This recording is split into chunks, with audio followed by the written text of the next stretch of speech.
যুক্তরাষ্ট্রের মিনেসোটা অঙ্গরাজ্যের মিনিয়াপোলিস শহরে আবারও ছড়িয়ে পড়েছে চরম উত্তেজনা।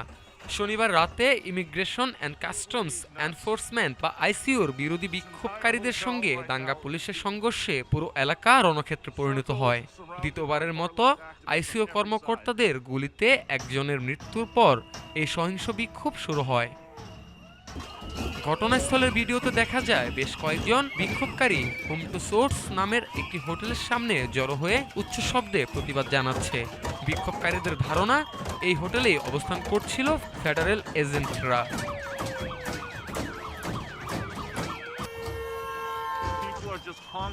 হোটেলের জানালায় ফ্যাসিস্ট পিক্স, আইসিও কিলস এবং আইসিও আউট অফ এমপিএলএস এমন নানা স্লোগান লিখে গ্রাফিতি করা হয়। এক পর্যায়ে বিক্ষোভকারীরা রাস্তা অবরোধের চেষ্টা করে। পরিস্থিতি নিয়ন্ত্রণে আনতে দাঙ্গা পুলিশ ঘটনাস্থলে পৌঁছে ফ্ল্যাশব্যাং ও টিয়ার গ্যাস ব্যবহার করে।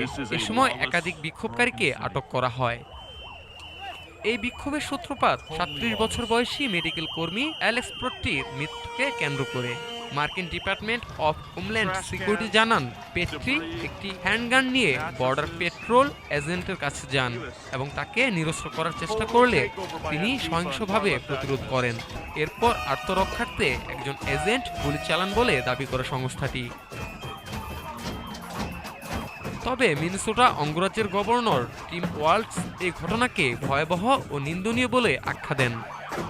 তিনি অভিযোগ করেন, হোমল্যান্ড সিকিউরিটি ঘটনাটি নিয়ে মিথ্যা ও বিভ্রান্তিকর তথ্য দিচ্ছে।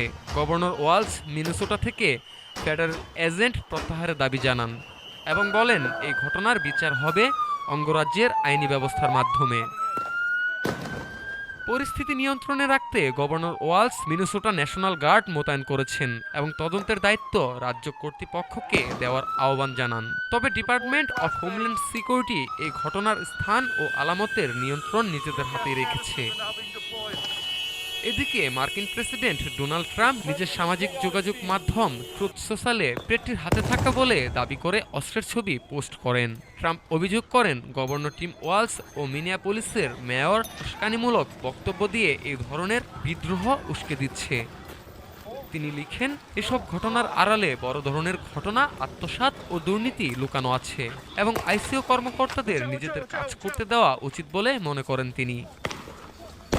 উল্লেখ্য, চলতি মাসের শুরুতেই ৩৭ বছর বয়সী এক মা রেনে নিকট গোট আইসিওর এজেন্টের গুলিতে নিহত হন। এর মৃত্যুর পর মিনিয়াপোলিসে কয়েকদিন ধরে বিক্ষোভ ও রাজনৈতিক বিতর্ক চলছিল। বিশ্লেষকদের মতে পরপর দুইটি প্রাণঘাতী ঘটনার পর মিনিয়াপোলিসে পরিস্থিতি আরও জটিল আকার ধারণ করেছে। এদিকে প্রেসিডেন্ট ট্রাম্প আগেই ইঙ্গিত দিয়েছেন প্রয়োজনে ইনসারেকশন অ্যাক্ট প্রয়োগ করা হবে। পরিস্থিতি এখন কোন দিকে মোড় নেয় সেটাই সবার নজরে। News desk, Dhaka today.